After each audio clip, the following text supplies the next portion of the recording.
আমার ভাইয়েরা, কথাগুলো কসর করে সংক্ষিপ্ত করে উপস্থাপন করছি।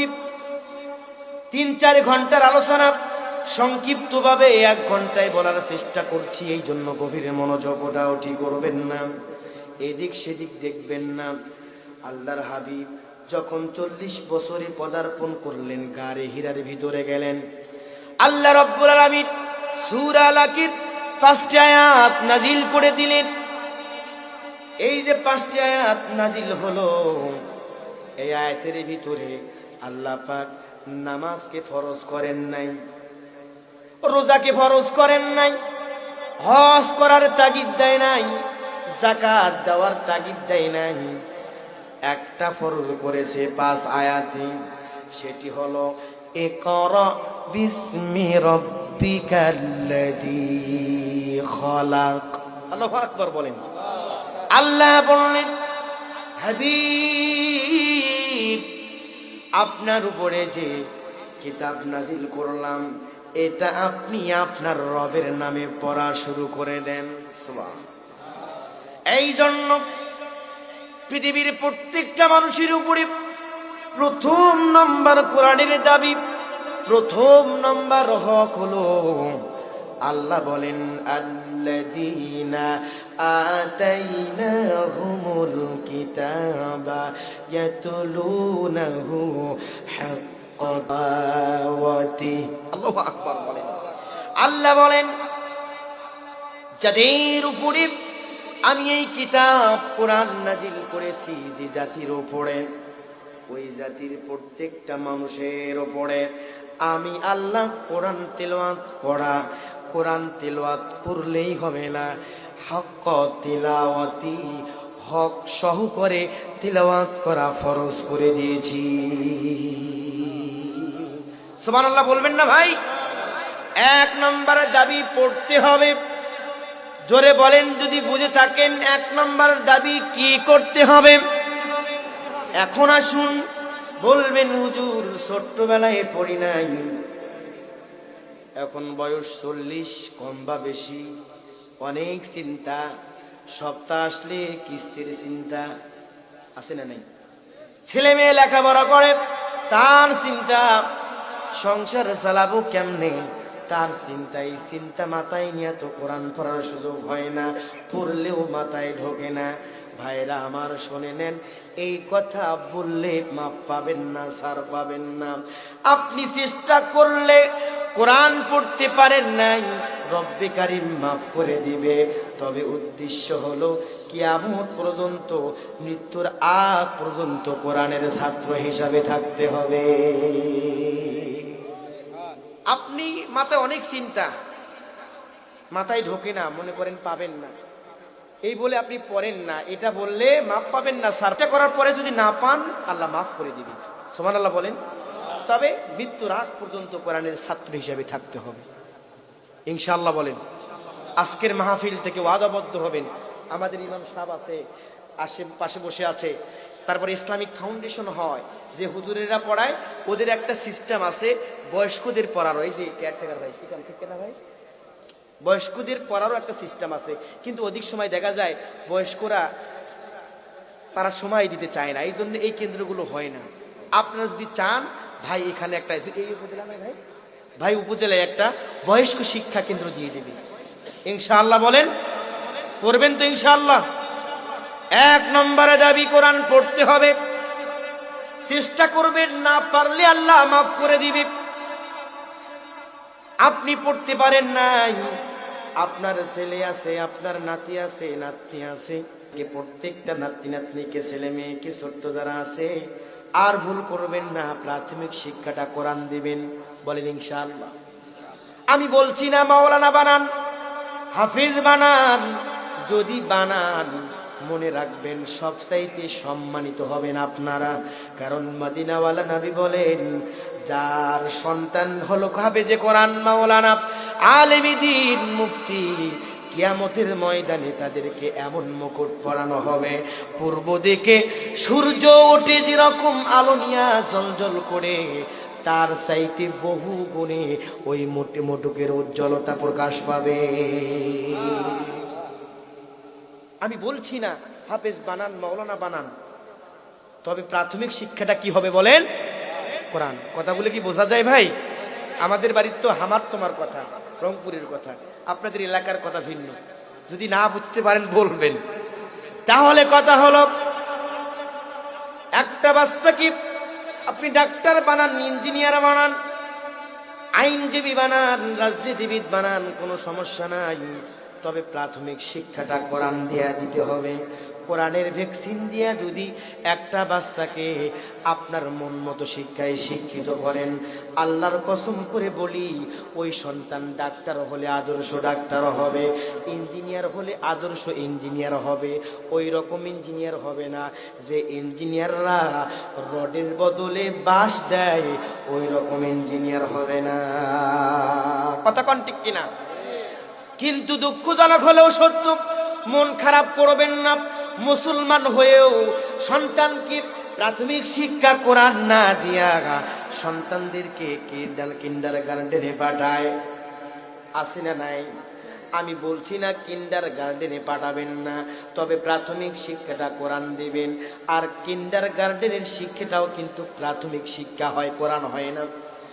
এই এলাকায় যত কিন্ডারগার্টেন আছে, প্রত্যেকটা পরিচালককে, যারা মাইকের আওয়াজ শুনছেন, আবেদন করব, একজন মৌলবী টিচার নিবেন যারা কোরআন শিক্ষা দিবে। করা যাবে না? ইনশাল্লাহ করা যাবে না? আপনারা বলবেন যে কিন্ডারগার্টেনে আপনারা বাচ্চাকে দিয়েছেন, বলবেন একটা মৌলবী শিক্ষক নেন, প্রাথমিক শিক্ষা কোরআন দেন, 1 ঘন্টার ক্লাস দেন। নাসারা সেখানে যে পড়াগুলো হয় আর ওই শিক্ষা যদি গ্রহণ করে, তাহলে আপনার জীবনও ধ্বংস করবে। হাট্টিমা টিম টিম, তারা মাটি পাড়ি ডিম, তাদের খাড়া 2টা শিং, ডাহা মিথ্যা কথা, কথা কয় না। এরকম প্রাণী বাংলার জমিনে কেন, পৃথিবীর জমিনে নাই? কারণ আমরা জানি যেই প্রাণীর শিং আছে ওই প্রাণী কোনো দিন ডিম দেয় না। মুরব্বী ঠিক না? ছাগলে কি ডিম দেয় নাকি? আর যেসব প্রাণীর শিং নাই, যেমন মুরগি, হাঁস, সেগুলোই ডিম দেয়। কিন্তু কবিতায় বলল কি, তাদের খাড়া 2টো শিং, তারা মাঠে বাড়ি ডিম। এই কবিতার কোনো অর্থ নাই। আবার দেখবেন পরে আম পাতা জোড়া জোড়া, মারবো চাবুক সরবো ঘোড়া, উড়ে বুবু সরে দ্বারা আসছে আমার পাগলা ঘোড়া, কোনো অর্থ নাই। আছে নাকি বলেন? আবার দেখবেন সরে অতীব, অজগারটি আসছি তিরিপ, কি ভয়। সরে আতিপ, আমটি আমি খাবো পেরে। কার গাছের আম বলার দরকার নাই, জিজ্ঞাসা করার দরকার নাই, দেখছো আর পারি খাও। এই যে না বলে পারি খাওয়ার শিক্ষা যারা নেয়, এই শিক্ষায় শিক্ষিত হয়ে যদি এমপি হয়, মন্ত্রী হয়, এই সমস্ত এমপি মন্ত্রীরাই জনগণের টাকা চুরি করে। কষ্ট পাইলেন আপনারা? হ্যাঁ, কষ্ট পাইলেন না, এটাই বাস্তব। শিখবেন, শেখাবেন। সরে অতীব, অজু করি, সরে আতিব, আজান শুনি মসজিদে যাই।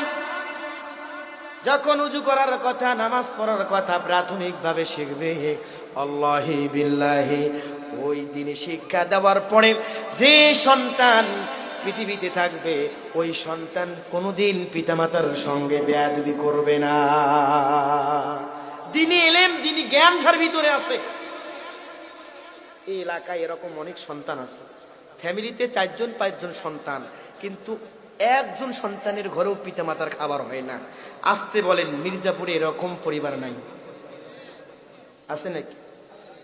যুবক ভাইদেরকে বলি, আলোচনার ভাগ দিয়ে পিতামাতা সম্পর্কে কিছু কথা বলি, কারণ এটা অত্যন্ত জরুরি। কারণ অসংখ্য ফ্যামিলিতে পিতামাতার খবর নেওয়া হয় না। শ্বশুর শাশুড়ির মর্যাদা যত বেশি, পিতামাতার মর্যাদা তত বেশি নয়। আপনাদের এলাকায় না থাকলেও আমাদের রংপুর এলাকায় এরকম অনেক আছে। আমার ভাইয়েরা শুনে নেন, সন্তানকে যদি দিনী শিক্ষা না দেন, তাহলে সন্তান কিন্তু বৃদ্ধকালে আপনার খবর রাখবে না। একটা সত্য ঘটনা বলি, এই করোনার ঘটনা, সত্য ঘটনা। নাম আব্দুর রহিম, পরিবারের একমাত্র সন্তান, কষ্ট করে লেখাপড়া করাইছে। লেখাপড়া শেষ হলো, ঢাকা শহরে একটা চাকরিও হলো। চাকরির 6 মাস পরে বিবাহ করলো। বিবাহ করে স্ত্রী আর পিতামাতাকে বাড়িতে রেখে ঢাকায় চাকরি করে। ও যুবক ভাইয়েরা, মনোযোগ দিয়া শুনবা। সন্তান যখন বড় হয়ে যায়, পিতামাতা কিন্তু সন্তানের প্রতি একটা আশা থাকে। পিতামাতার কোমরে বল থাকে না, হাঁটুতে বল থাকে না, কামাই রোজগার করতে পারে না। এই জন্য তখন পিতামাতাকে ভুলে যাও না, কারণ মনে রাখো একদিন তুমিও বাবা হবে। একদিন তোমার কোমরেও বল থাকবে না, তোমার হাঁটুতেও কিন্তু বল থাকবে না। ও ছেলেরা, বাবার মনে কষ্ট দিও না। চাকরি নাই বুড়া বাবার, বসে বসে খাচ্ছে খাবার, তাই বলে অসম্মান তাকে করো না। ছেলে, ভালো করে দেখো ভেবে, তুমি একদিন বুড়ো হবে। সন্তান, ভালো করে দেখো ভেবে, তুমি একদিন বুড়ো হবে। সেই দিন তোমার ছেলেও তোমার খবর নিবে না। ও ছেলেরা, বাবার মনে কষ্ট দিও না। আল্লাহুম্মা আমিন বলেন, আরো জোরে বলেন আমিন। আমার ভাইয়েরা, আব্দুর রহিম বিবি আর পিতামাতাকে রেখে ঢাকা শহরে চাকরি করে। একদিন, 2 দিন, 1 মাস, 2 মাস যায়, সংসারের ভিতরে অবনতি হয়। স্ত্রীর সঙ্গে পিতামাতার অবনতি আপনাদের এলাকায় আছে না নাই? আছে না নাই ভাই? বনাবনি হয় না। মা যেটা বলে, বর্তমান মডেল জামানার স্ত্রীরা তা মানতে চায় না। মা কষ্ট করে সংসার গড়িয়েছে, আর মডেল জামানার বিবিরা তো কষ্ট করতে পারে না। কম খরচ করতে বলে, কম শ্যাম্পু মাখতে বলে, কম তেল মাখতে বলে। এইটা মডেল জামানার স্ত্রীরা সহ্য করতে পারে না। তাই হলো, স্ত্রী ফোন করলো, আব্দুর রহিম স্বামী আমার, আমি তোমার বাড়িতে থাকবো না, তুমি ঢাকা শহরে চাকরি করো, আমি আমার বাবার বাড়িতে থাকবো। তুমি আসবে না যতক্ষণ, বাড়িতে ফিরবো না ততক্ষণ। বলে বাবার বাড়িতে চলে গেল। সংক্ষিপ্ত ভাবে বলি, সন্তানও মন খারাপ, যাচাই বাছাই না করে পিতামাতার উপরে রাগ করলো। স্ত্রী বলল, চাকরির যা টাকা পাবে সব টাকা আমার বাবার বাড়িতে দিবে, বন্ধক সন্দক নিয়ে টাকা বাড়াবো। স্বামীও তাই শুনলো, আব্দুর রহিমানও তাই শুনলো। চাকরির যা টাকা হয় শ্বশুর বাড়িতে টাকা পাঠিয়ে দেয়। শ্বশুর বাড়িতে শ্বশুর ওই জমি বন্ধক নিয়ে মুসুর মুসুর করে খায়, কি হাসি। আর মা কি 500 টাকা দেয়। একদিনের কথা, সত্য ঘটনা বলছি, তার জবান থেকে, মিথ্যা বলছি না। আল্লাহ, হঠাৎ করে বাবা অসুস্থ হয়ে গেল। প্রতি মাসে 500 টাকা দেয়, তার বেশি দেয় না। বেশি কথাও বলে না, কথা বললে টাকা দেওয়া লাগবে সেই জন্য কথাও বলে না। আমার ভাইয়েরা, এক পর্যায়ে বাবা অসুস্থ হয়ে গেল। মা ফোন করলো, আব্দুর রহিম, তোমার বাবা অসুস্থ হয়ে গেছে, চিকিৎসার জন্য যে 500 টাকা তুমি মাসে দাও, চিকিৎসার জন্য ডাক্তার দেখাইতেই 500 টাকা চলে গেছে, ওষুধ খাওয়ানো লাগবে, পরীক্ষা নিরীক্ষা করা লাগবে, কিছু টাকা দাও। আব্দুর রহিম মায়ের সঙ্গে খারাপ আচরণ করলো, টাকা দিল না, মোবাইল বন্ধ করে রাখলো। 1 মাস যাবত কথা বলে না।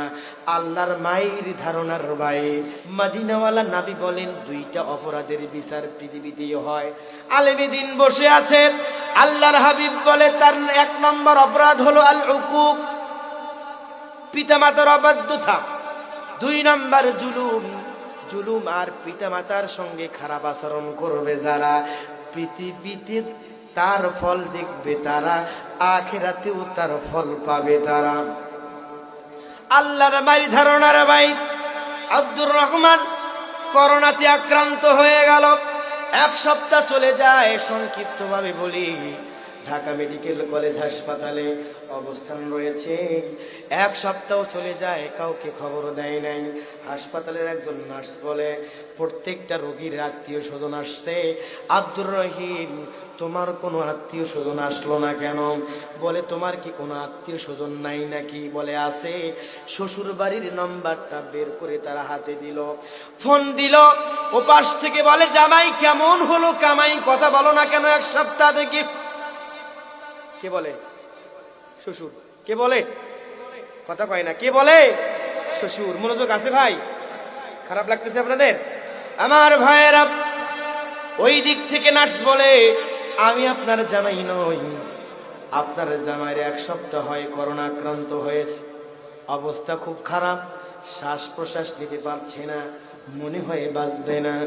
মেহরবানি করে আপনি আপনার মেয়েকে নিয়ে চলে আসুন ঢাকা মেডিকেল কলেজ হাসপাতালে। যেই শুনেছি আর শ্বশুর মোবাইল ফোন বন্ধ করে দিয়েছে। স্ত্রী আবেগে আসতে চেয়েছে, শ্বশুর মশাই বলেছে ওই ব্যক্তি পরে করোনা থেকে মুক্ত হয়েছে, সেই বলেছে। বলে পরে স্ত্রী আসতে চাইলো, শ্বশুর বলে, ওগো প্রাণের মেয়ে, তোমাকে যেতে দিব না, শুনেছি করোনায় আক্রান্ত হয় যারা এবং তার পাশে যায় যারা আক্রান্ত, করোনায় আক্রান্ত হয় তারা, সুতরাং তুমি যাইও না। যদি জামাই মারা যায় চিন্তা নাই, জামাইয়ের 7 লাখ টাকা বন্ধক আছে, ভালো দেখে বিবাহ দিতে পারবো। আমার ভাইয়েরা ফোন বন্ধ করে দিল। ওই দিক থেকে নাস বলে, মাগো আমি আপনার ছেলে নই, আমি তুই হাসপাতালের একজন কর্মচারী। বলে, কি হয়েছে আমার সন্তানের বাবা? বলে, আপনার সন্তান 1 সপ্তাহের বেশি হয়ে গেল করোনায় আক্রান্ত হয়ে গেছে, অবস্থা বড় খারাপ। এবং আর সঙ্গে সঙ্গে মাটা চিৎকার করে আব্দুর রহিম বলে ডাক দিয়েছে। ওই দিক থেকে শোনা যায় অসুস্থ বাবাকে ডাক দিয়া বলে, আব্দুর রহিমের বাবা, আমাদের কলিজার টুকরা সোনা আব্দুর রহিম নাকি করোনায় আক্রান্ত হয়েছে। আর শুনেছি করোনায় আক্রান্ত হয় যারা পৃথিবীতে বেশি দিন বাঁচে না তারা। আমাদের সন্তানকে দেখতে হবে, কোনোভাবে টাকা পয়সা ম্যানেজ করেই চলে গেছে ঢাকা মেডিকেল কলেজ হাসপাতালে। ও যুবক ভাইয়েরা, শুনে নাও, যারা পিতামাতার সঙ্গে চোখ গরম করে কথা বলো, রাগ করো, পিতামাতা কাজের কথা বললে রাগারাগি করো, শুনো ভাইয়েরা, পিতামাতা অনিঃস্বার্থ ভাবে কিন্তু ভালোবাসে। এই পৃথিবীতে আল্লাহ আল্লাহর রাসূলের পরে কোন নিঃস্বার্থ ভালোবাসার যদি মানুষ থাকে, তার নাম হলো পিতামাতা। আল্লাহু আকবার বলুন। আল্লাহু আকবার। আব্দুর রহিমের মা চলে গেল, বাবাও চলে গেল। আব্দুর রহিমের মা আব্দুর রহিমের কাছে যাবে, চেম্বারে যাবে, ডাক্তাররা বারণ করে দেওয়া যাবে না, দূর থেকে দেখেন, কারণ আপনি অসুস্থ মানুষ, অ্যান্টিবডি দুর্বল, যদি করোনায় আক্রান্ত হয়ে যান তাহলে আপনার বাঁচাটা বড় কষ্টকর হয়ে যাবে, এই জন্য কাছে যাওয়া যাবে না, দূর থেকে দেখেন। এই বলার সঙ্গে সঙ্গে আব্দুর রহিমের মা চিৎকার দিয়েছেন, শোনো ডাক্তার, মরণের ভয় দেখায় না আমারে। আজ থেকে 22 বছর আগে এই সন্তান যখন পৃথিবীতে ভূমিষ্ঠ হয়, ওই দিন এমন একটা সিচুয়েশন এসেছিল, ডাক্তার বলে হয়তো একজনকে বাঁচাতে পারবেন, হয় মাকে অথবা সন্তানকে। আমার পরিবারের মা বাবা, আমার স্বামী সবাই বলেছিল সন্তান দায় যাক, মাকে বাঁচান। কিন্তু সেই দিন আমি বলেছিলাম, ডাক্তার আমার বয়স এখন 36 বছর, অনেক সাধনার পরে একটা মাত্র সন্তান গর্ভে এসেছে। আমি তো পৃথিবীতে 36 বছর যাবৎ কাটিয়েছি, খাবার গ্রহণ করেছি, পৃথিবীর আলো বাতাস গ্রহণ করেছি, আমার সন্তান এখন দেখে নাই। অনুরোধ করছি, আমি মারা যাই যাব, আমার সন্তানকে আপনারা দুনিয়ার আলো দেখান। ডাক্তার সেই দিন বলেছিল চেষ্টা করব মাকেও বাঁচাবার জন্য, সন্তানকেও বাঁচাবার জন্য। আল্লাহ হায়াত রেখেছে, যদি জীবন যাইতো 22 বছর আগেই চাইতো। ভয় দেখাবেন না, আমার সন্তান আমার চোখের সামনে ছটফট করছে, নিঃশ্বাস নিতে পারছে না, আমার সন্তানের কাছে যাব, এই বলে সবাইকে ছেড়ে দিয়া করোনায় আক্রান্ত ছেলের জমানে ছেলের কপালে চুমু খায়। মায়ের একদার দুধের দাম কাটিয়া গায়ের সাম, মায়ের একদার দুধের দাম, মায়ের একদার দুধের দাম কাটিয়া গায়ের সাম, পাপুষ বানাইলে ঋণের শোধ হবে না, এমন দরদি হবে কেউ হবে না আমার মা, মা গো। আমার ভাইরা, যুবক ভাইরা, মূল্যবান সময় নষ্ট করবো না। আব্বা মা আছে যার, মদিনাওয়ালা নবী বলে রিদার রব্বি ফি রিদাল ওয়ালিদাইন, আলিমে দিন বসে আছে ওয়াসাকাতুর রব্বি ফি সাকাতুল ওয়ালিদাইন। পৃথিবীর সন্তানরা শোনো, যার উপরে তার পিতামাতা সন্তুষ্ট, তার উপরে আসমানওয়ালা আল্লাহ সন্তুষ্ট। আর যার উপরে তার পিতামাতা অসন্তুষ্ট, তার উপরে আল্লাহ অসন্তুষ্ট। এই জন্য পায়ে হাত দিয়া বলি, পিতামাতার সঙ্গে বেয়াদবি করবেন না, করবেন না, করবেন না। বৃদ্ধ হয়ে গেছে, দেখাশোনা করবেন। আল্লাহি, আল্লাহর কসম করে বলি, ইবাদত করবেন, আল্লাহর হুকুম পালন করার চেষ্টা করবেন, পিতামাতাকে সন্তুষ্ট করবেন। মদিনাওয়ালা নবী বলে হুমা জান্নাতাইন, যারা পিতামাতাকে সন্তুষ্ট করবে তাদের জন্য আল্লাহর জান্নাত ওয়াজিব হয়ে যাবে। সুবহানাল্লাহ বলেন, আর জোরে বলেন সুবহানাল্লাহ। হুমা জান্নাতাইন, হুমা জান্নাতুকা ওয়া নারুকা, তোমার মা বাবা তোমার জন্য জান্নাত, তোমার মা বাবা তোমার জন্য জাহান্নামের কারণ হয়ে যাবে। আপনি হজ করেছেন, যাকাত দিয়েছেন, আপনি ইসলামিক আন্দোলন করেন, যাকাত দান, বড় দানশীল, কিন্তু পিতামাতা আপনার উপর অসন্তুষ্ট, হাবিতাত আমালুহুম, সমস্ত আমল ধ্বংস হয়ে যাবে। এই জন্য পিতামাতার সঙ্গে বেয়াদবি করবেন না, জবান করে বলেন ইনশাআল্লাহ। আমার ভাইয়েরা, কোরআনের 1 নম্বরে দাবি, কোরআন পড়তে হবে। কোরআন পড়লে সন্তান চরিত্র গঠন হয়, সন্তান আদর্শ সন্তান হয়। এই জন্য চেষ্টা করব সবাই ইনশাআল্লাহ বলেন, যদি সুযোগ থাকে কোরআনের ছাত্র হয়ে জিন্দেগি যাপন করব। সকলে জোরে জোরে বলেন ইনশাআল্লাহ। 1 নম্বর দাবি কি করা? কোরআন পড়া। 2 নম্বর দাবি কাল ক্ষেপণ করব না। আল্লাহ বলেন আফালা ইয়াতাদাব্বারুনাল কুরআনা আম আলা কুলুবিন আকফালুহা। যারা শিক্ষিত, যারা কোরআন পড়ে তরজমা করতে পারেন, অথবা কোরআন পড়তে পারেন শুধু বুঝতে পারেন না, হক্কানি ওলামাদের কাছ থেকে বুঝতে হবে। কোরআনের 2 নম্বর দাবি হলো কোরআন পড়লেই হবে না, কোরআন বুঝতে হবে। কারণ আল্লাহ কোরআনে কি বলেছে? আল্লাহ কোরআনে আপনার আমার জীবন পরিবর্তনের সূত্র দিয়েছেন। সুবহানাল্লাহ বলেন।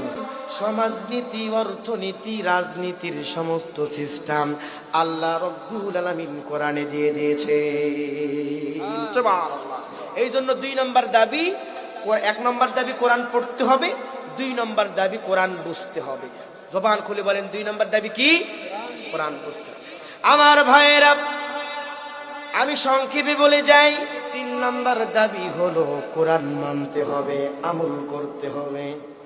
ইনশাআল্লাহ বলেন, আরো জোরে বলেন ইনশাআল্লাহ। বলে কোরআন কেমনে আমল করেন? আল্লাহর হাবিব বলেছেন,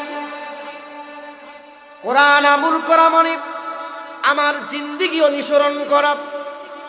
আমার ভাইয়েরা, কোরআনে রব্বুল আলামিন বলেছেন, লাকাদ কানা লাকুম ফি রাসূলিল্লাহি উসওয়াতুন হাসানাতুন লিমান কানা ইয়ারজুল্লাহ। আল্লাহু আকবার বলেন। আল্লাহ বলে তোমাদের জন্য উত্তম আদর্শ রেখেছি রাসূলুল্লাহর জীবনে। সুবহানাল্লাহ বলেন। আর আম্মা জান আয়েশা সিদ্দিকা রাদিয়াল্লাহু তাআলা আনহা বলে, কান্নাকা খুলুকুল কোরআন কান্নাহু কোরআনুন হাইয়ুন। রাসূলকে সৃষ্টি করা হয়েছে, রাসূলের চরিত্র সৃষ্টি করা হয়েছে কোরআন থেকে। আর রাসূল গোটা জিন্দেগিকেই কোরআন বানিয়ে ফেলেছেন। সুবহানাল্লাহ। সুতরাং কোরআন আমল করবেন কেমনে বলে রাসূলুল্লাহর জীবনকে ফলো করেন, যেমনে তিনি তার স্ত্রীর সঙ্গে ব্যবহার করেছেন, তার সন্তানদের সঙ্গে কিরকম আচরণ করেছেন, বড়দের সঙ্গে কিরকম আচরণ করেছেন, ব্যবসার নীতি কি অবলম্বন করেছেন, পরিবারের নীতি কিভাবে অবলম্বন করেছেন, সমাজ নীতি কিভাবে অবলম্বন করেছেন, রাজনীতি কিভাবে ফলো করেছেন, ঠিক সেভাবে করে ফলো করা ইনশাআল্লাহ। আর যদি করতে পারেন, শেষ পয়েন্টে এসে গেছি। আল্লাহ বলেন যে আয়াতে কারিমা আপনাদের সামনে শুরুতেই তিলাওয়াত করেছি আমার ভাইয়েরা, আল্লাহ বলেন যদি এই জাতি কোরআনকে আমল করতে পারে তাহলে আমি আল্লাহর পুরস্কার কি শোনেন, ফামান তাবিআ হুদায়া ফালা খাউফুন আলাইহিম ওয়ালা হুম ইয়াহজানুন।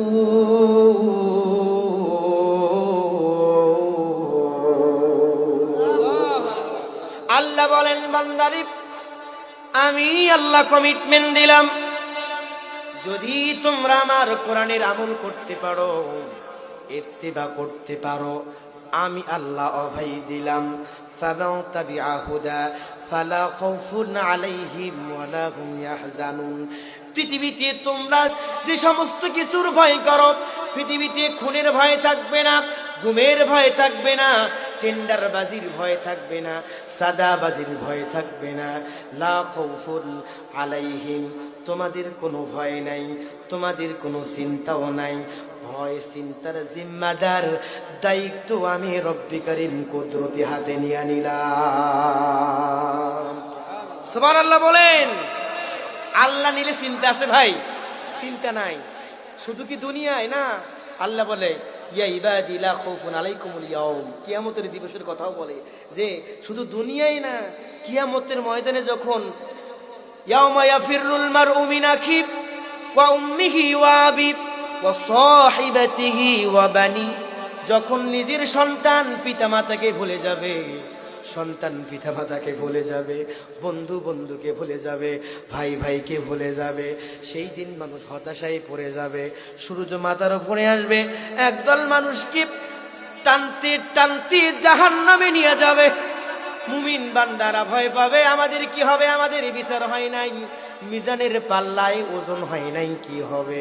সেই দিন আল্লাহ বলেন ইয়া ইবাদি লা খাউফুন আলাইকুমুল ইয়াউম। এ বান্দা, তুমি পৃথিবীতে কোরআনের 3টা দাবি মেনেছো, কোরআন পড়েছো, কোরআন বুঝেছো, কোরআনের ছাত্র ছিলা, কোরআন অনুযায়ী জিন্দেগি যাপন করার চেষ্টা করেছো, আমি অভয় দিয়েছিলাম, কমিটমেন্ট দিয়েছিলাম, তোমাদের কোনো ভয় নাই, চিন্তা নাই। আজকেও বলছি তোমাদের কোনো চিন্তা নাই, তোমরা হাসতে হাসতে জান্নাতে চলে যাও। আল্লাহু আকবার জোরে বলেন আল্লাহু আকবার। কিয়ামতেও দায়িত্ব নেবেন, জোরে বলেন কে?